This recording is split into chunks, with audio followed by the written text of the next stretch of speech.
बर्तमान देखु मधुबाबू पेंशन योजना अधीन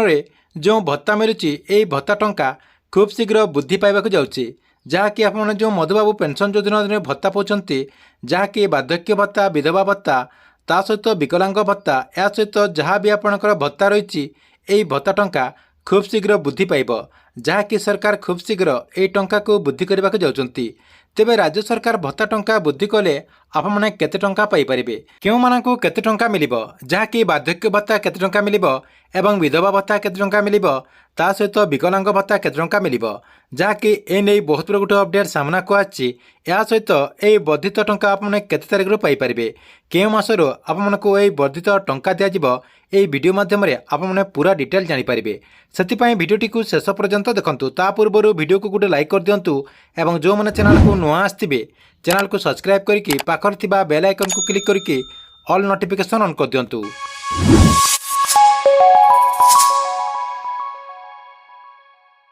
आपण माने समस्ते जानिथिबे जे जहाँकि निर्वाचन टाइम रे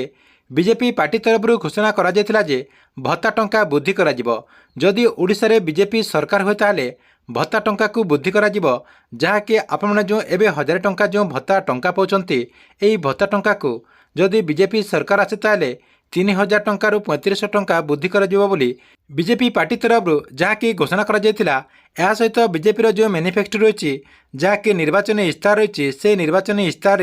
एने अपडेट मध्य रही एवं किंतु यही भत्ता टंका को नहीं राज्य सरकार बहुत बड़ा गोटे घोषणा करने को जाउछंती जहाँकि आपणकर जो भत्ता टंका रही यही भत्ता टंका खूब शीघ्र वृद्धि होगा जाउछि। ता सहित राज्य सरकार यही भत्ता टंका को नहीं एवं गोटे बहुत बड़ा परिवर्तन करछंती जो राज्य में भत्ता टंका एवं दि जाउछि जहाँकि आपन जो 15 तारिख रे आपन को जो भत्ता टंका दि जाउथिला यही 15 तारिख बदल में आपन एथर 20 तारिख रे भत्ता टंका पाई परिबे जहाँकि राज्य सरकार ए नै बहुत बड़ा गोटे घोषणा करछंती। या सहित आपन समस्ते भाबुथिबे जे राज्य सरकार जो भत्ता टंका वृद्धि करबा पई घोषणा करथिले एही भत्ता टंका केबे ठारू वृद्धि करिवे देखंतु ए जुलाई मासर शेष सप्ताह रे जहाँकि बजेट रही यही बजेट रे राज्य सरकार भत्ता को नहीं बहुत बड़ा गोटे घोषणा करिपारंती जहाँकि तांकर जो मैनिफेस्टो थिला से मैनिफेस्टो अनुसार राज्य सरकार भत्ता टंका वृद्धि करिपारंती बोली आशा करा जाउछि जहाँकि राज्य सरकार आपमनकु 3000 टंका रु 3500 टंका भत्ता टंका दे पारंती बोली आशा करा जाउछि।